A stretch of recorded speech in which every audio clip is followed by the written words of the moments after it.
Alright guys, welcome back to the channel. We have more PlayStation news, rumours and leaks to cover today. So we are starting off with GTA 6, arguably one of the most anticipated games in history. In fact, it could be argued that GTA 6 is the biggest release of any kind of media ever created. But behind all of the hype, something troubling might be happening at Rockstar Games. A new report claims that dozens of Rockstar employees have been fired, and not for the usual reasons that you'd expect. Now, Bloomberg's Jason Schreier, known for his reporting in the gaming industry, revealed that between 30 and 40 staff members from Rockstar's UK and Canadian studios were recently let go. Now, officially, Rockstar says these findings were due to misconduct, but according to the report, every single one of these employees was part of a private Discord chat, a chat reportedly focused on discussions around forming a union. Now that's where the controversy begins. The Independent Workers Union of Great Britain has accused Rockstar of trying to silence workers who are simply organising for better rights. They even called it one of the most blatant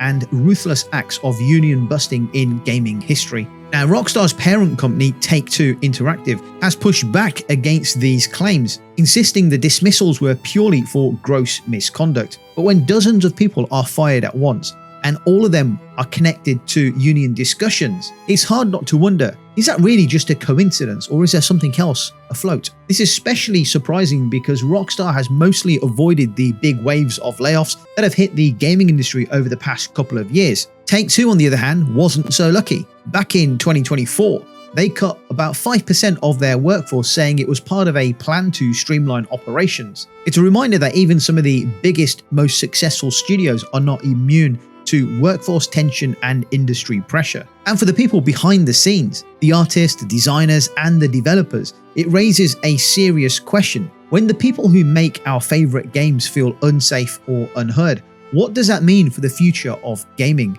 Now, to put things into perspective, creating or joining a union isn't a bad thing. In fact, in most countries, including the UK and Canada, where Rockstar does have studios, workers legally have the right to organise. A union gives employees a collective voice so they can negotiate for better pay, for better hours, and for better job security, and of course, a safer working environment. So then why is Rockstar allegedly firing these people over unionising? Why is that considered such a big deal? Well, it's because if those reports are true, it would mean that the company is trying to silence workers for exercising a legal right. That's called union busting, and it's generally viewed as unethical and in many places outright illegal.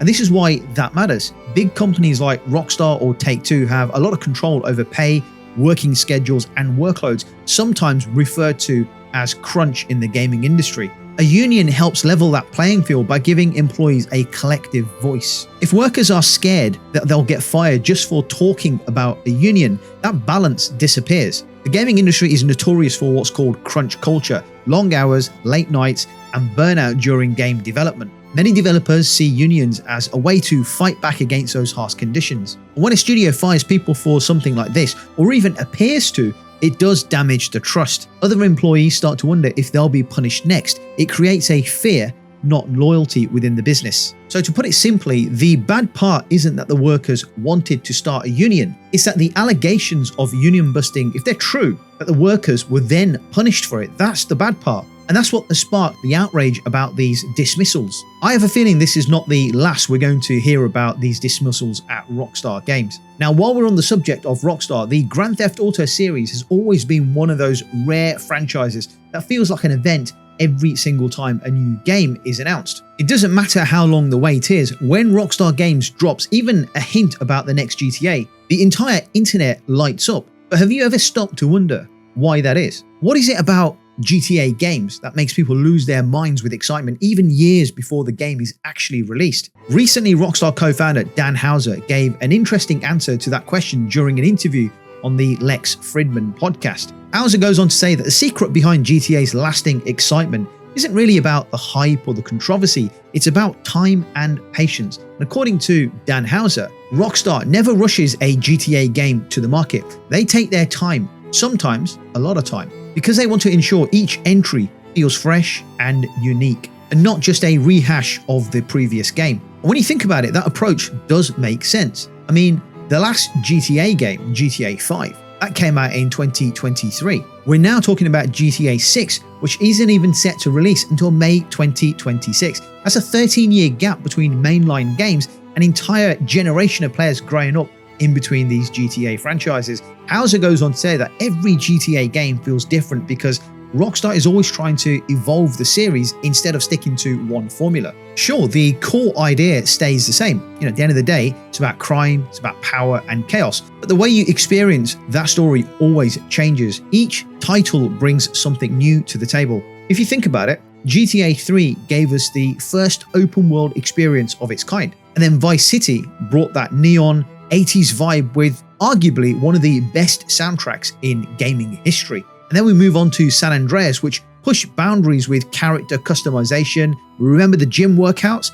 A massive map that felt endless in that era of time. And then we move on to GTA 4, which gave us a more grounded, emotional story in Liberty City. And then GTA 5, well, it completely reinvented the formula once again with 3 playable characters and an online mode that became its own phenomenon. And that's what Hauser means when he says each game feels different. You recognize it as a GTA game, but you can never predict how it's going to play. And because of that, every release feels like something brand new, something completely different, not just another sequel to a GTA game. Hauser also talked about another important factor, which is the marketing side of things. And Rockstar's marketing team has a way of building hype that's unlike almost any other company in gaming. They don't just release trailers, they try and create moments. And if you remember when the first GTA 6 trailer dropped, it broke records almost instantly. And part of that is because Rockstar knows exactly how to present their games. Now, Hauser described their approach as an update of classic film marketing. In other words, they try to make you feel like you're already inside the world before you even play it. Their trailers, their posts, and even the way they time their announcements, it almost feels cinematic. And by the time the game actually releases, fans already feel emotionally connected to it. And let's be honest, that kind of marketing isn't easy to pull off. Many companies try to build hype, but they often rely on overpromising or rushing games out far too soon. But Rockstar, on the other hand, stays almost silent for years about their future projects, polishing every little detail, and then drops something that instantly dominates social media. And that's part of why GTA games have this almost mythic reputation. People wait patiently because they trust that Rockstar won't release something half finished. Now, in the same interview, Dan Hauser also touched on an interesting question that fans have been asking for decades. Why haven't we seen a Grand Theft Auto set outside of the United States since GTA London? It's been over 2 decades since that game came out, and despite fans suggesting places like Tokyo, London again, or even Paris, Rockstar has kept the mainline games rooted in fictional versions of the American cities. Hauser didn't go into too much detail on this, but his answer hinted that Rockstar sees the US as the perfect location and setting for the stories that they want to tell. Stories about ambition, greed, and the chase for power. Those themes, in many ways, are reflections of American culture. And by setting the game there, Rockstar can create worlds that feel familiar yet exaggerated, believable enough to immerse you, but wild enough to stay entertaining. Still, it makes you wonder, would a GTA game set in another country actually work? Would it still feel like a Grand Theft Auto game, or would it lose part of what makes it special? Let me know your thoughts down below in the comments. And moving on from Rockstar, let's talk about something a little different and a lot more tactical. Fans of Metal Gear Solid have something new to dive into. Konami has officially released the long-awaited Fox Hunt multiplayer mode for Metal Gear Solid Delta Snake Eater. And this mode was promised months ago, but now it's finally here as a free update. Fox Hunt, an online multiplayer experience, lets up to 12 players face off across 2 game types. Those 2 game types are Survival Capture and Survival Intrude. In Survival Capture, your mission is simple, but it's tense. Collect as many hidden frogs as possible to win. It sounds funny, right? But anyone who's actually played Metal Gear before knows it's never really that simple. Now, Konami describes it as a high-stakes chase where players hunt down the iconic keratin frogs scattered across the map. As the match goes on, the frogs become harder to find, leading to intense standoffs between rival operatives. Now, the second mode is called Survival Intrude. This is a mode built around stealth and strategy, everything that the Metal Gear series is actually known for.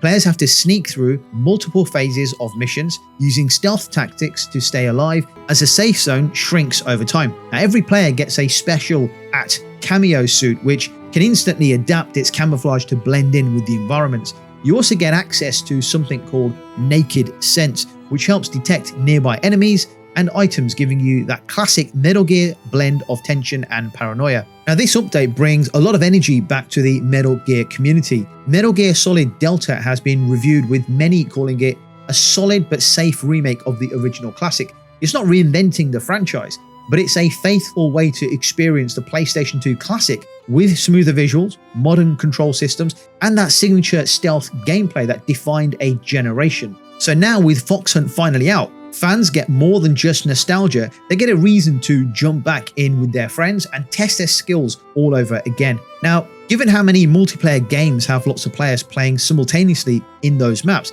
how does it actually feel playing online with only 12 players? Let me know if you've given Fox Hunt a try and how you're finding the online mode in Metal Gear Solid. Okay guys, let's move on and take a step back in time, because Turok 2 Seeds of Evil has officially returned. Night Dive Studios has just announced that Turok 2 is now fully remastered and optimized for PlayStation 5 and Xbox. Originally released for the Nintendo 64 in late 1990s, the game was a fan favorite, a wild mix of prehistoric chaos and sci-fi firepower. The story picks up right after the events of the first game. Turok has just defeated the Campaigner and destroyed the Chrono Scepter, tossing it into a volcano to save the world. But that explosion ends up waking something even worse, and that is the Primogen, a powerful alien threat that's now trying to merge Earth with the Netherworld. So once again, Turok is thrown into the fight, this time against 35 different types of enemies, from deadly raptors and evolved mutants to massive boss-like creatures. And if you remember anything about the series, it's the weapons, right? Turok 2 gives players access to over 20 of them, from the classic Shredder to the unforgettable Cerebral Bore, which literally drills into enemy skulls. The remaster isn't just about higher resolution or smoother performance though. It's about bringing that chaotic, action-packed experience to modern hardware while preserving what made it special in the first place. And here's some good news for collectors and long-time fans of the series. Night Dive is also offering the Turok Trilogy bundle for both PlayStation 5 and Nintendo Switch, so you can actually relive the entire saga in one go. And while the industry is constantly chasing realism and massive open worlds, live service games and microtransactions, classic games like Turok remind us of a time when gameplay came first, when it was just about fun, challenge, and imagination. Okay guys, hope you enjoyed the video. Drop your thoughts in the comments down below. Thank you for watching, and as always, I will catch you on the next video.